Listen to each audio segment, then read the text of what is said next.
Hello friends, welcome back to my channel. मैं Pooja welcome करती हूँ आप सबका अपनी एक न्यू वीडियो में।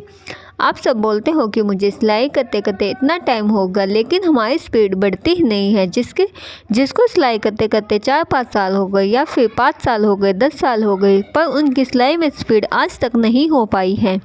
तो क्या तरीका है जिससे कि आप सिलाई में स्पीड बढ़ा सकते हो? जो सिलाई का काम करते हैं उनकी सिलाई में स्पीड नहीं बढ़ पाई है, तो कैसे वो सिलाई में स्पीड बढ़ा सकते हैं? आज इसी पॉइंट पर हम बात करेंगे। इसी टॉपिक पर आज हम पूरी वीडियो में बातें करेंगे कि आप कैसे सिलाई में स्पीड बढ़ा सकते हो जिससे कि आपकी सिलाई में स्पीड बढ़ने लग जाएगी।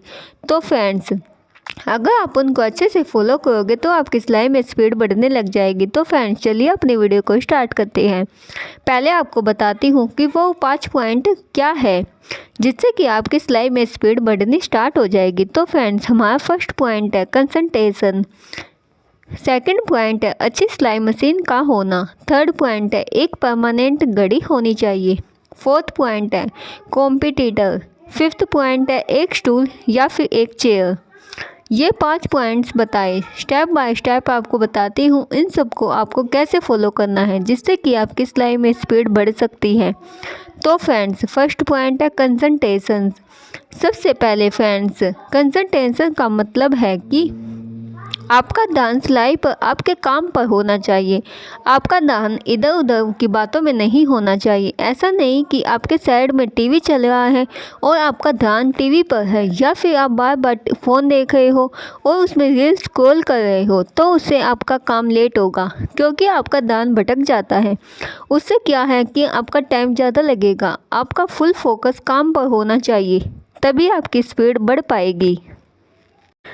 तो फ्रेंड्स, हमारा सेकंड पॉइंट है अच्छी सिलाई मशीन का होना। कभी कभी क्या होता है कि हम मशीन पर रेगुलर काम करते हैं और हम मशीन पर ध्यान नहीं दे पाते, जिससे मशीन ख़राब हो जाती है। मशीन का ख़राब होना जैसे धागा फंसना, काम करते करते टाइम पर धागा फंस जाता है, धागा टूटने लग जाता है, सुई अटक जाती है क्योंकि सुई टेढ़ी हो जाती है और हम ध्यान नहीं दे पाते, जिससे हमारा टाइम वेस्ट होता है। तो फ्रेंड्स, टाइम टू टाइम अपनी मशीन की सर्विस करें जिससे आपकी मशीन अच्छी चले। उसमें तेल पानी अच्छे से डालते रहिए टाइम टू टाइम और आपकी स्पीड बढ़ जाएगी, क्योंकि अगर आपकी मशीन अच्छी चलेगी तो ऑटोमेटिक आपकी स्पीड बढ़ने लग जाएगी।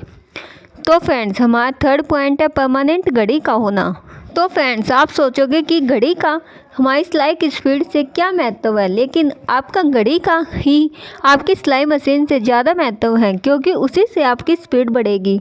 आपके पास एक परमानेंट घड़ी होनी चाहिए, या तो आपकी दीवार पर घड़ी लगी होनी चाहिए जिससे कि आपको वो टाइम दिखाई देता रहे, या फिर आपके हाथ में वॉच होनी चाहिए जिससे कि आप जब भी कोई भी काम स्टार्ट करो तो आप टाइम नोट करके देखो कि मैंने ये काम कितने टाइम में किया है, कितने मिनट में, कितने घंटे में मैंने ये काम कंप्लीट किया है। जैसे कि आप एक सूट या फिर एक ब्लाउज सिलते हो, उसको आपको सिलने में 1-2 घंटा लग जाता है। तो आप उसको सोचिए कि मैं अब ये टाइम देखकर 40 मिनट में कंप्लीट करने की कोशिश करूँगी। अगर आप जो काम 2 घंटे में कंप्लीट करते हो उसको अगर आप टाइम देखकर काम करोगे तो आप उसको जल्दी करने की कोशिश करोगे, और जब आप टाइम देखकर काम करते हो तो वो काम जल्दी हो ही जाता है।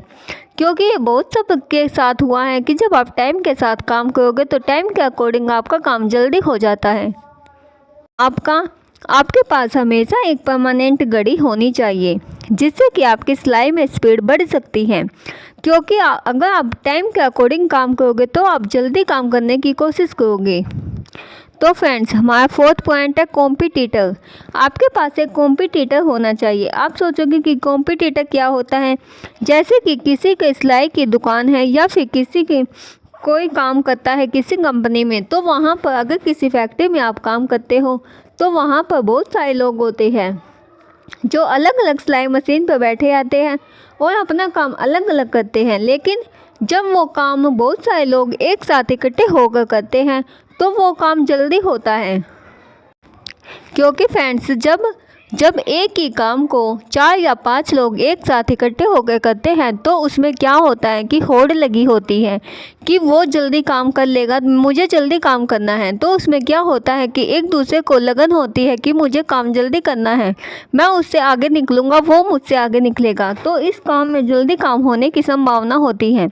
जैसे कि आपकी शॉप पर आप अकेले काम करोगे तो आप अपने मन से ही काम करोगे, और अगर आपके पास 4-5 जने काम करेंगे तो वो लगातार एक दूसरे की होड़ में काम करेंगे, तो उससे क्या होता है कि आपका काम जल्दी होता है, तो उसे बोलते हैं कॉम्पिटिटर। तो फ्रेंड्स, आपके साथ भी एक कॉम्पिटिटर होना चाहिए जिससे कि आपका काम स्पीड में हो।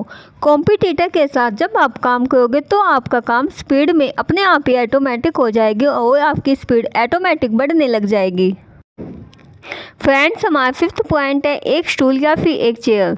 आपके पास जब भी आप कोई काम करते हो मशीन पर तो आपके मशीन के साइड में एक चेयर या फिर एक स्टूल होना चाहिए, जिससे कि जैसे कि आप कोई एक ब्लाउज सी ले हो या फिर कोई सूट सी ले हो तो उसका जो भी सामान है उसमें कुछ भी लेस, धागे, बुकरम जो भी कुछ भी लगना है तो वो सारा सामान आप उसके पार्ट वगैरह सब कुछ आप एक चेयर पर रख लीजिए, साइड वाली चेयर पर, या फिर एक स्टूल होना चाहिए जिससे कि आपको क्या है, अगर आपको बीच में कुछ भी सामान चाहिए तो आपको उसमें बार बार उठना नहीं पड़ेगा, आपको बार बार उठकर सामान लेने की ज़रूरत नहीं पड़ेगी, क्योंकि जब आप काम करने के टाइम पर बार बार उठते हो तो उसमें आपका टाइम ज़्यादा लग जाता है और आपकी स्पीड कम हो जाती है।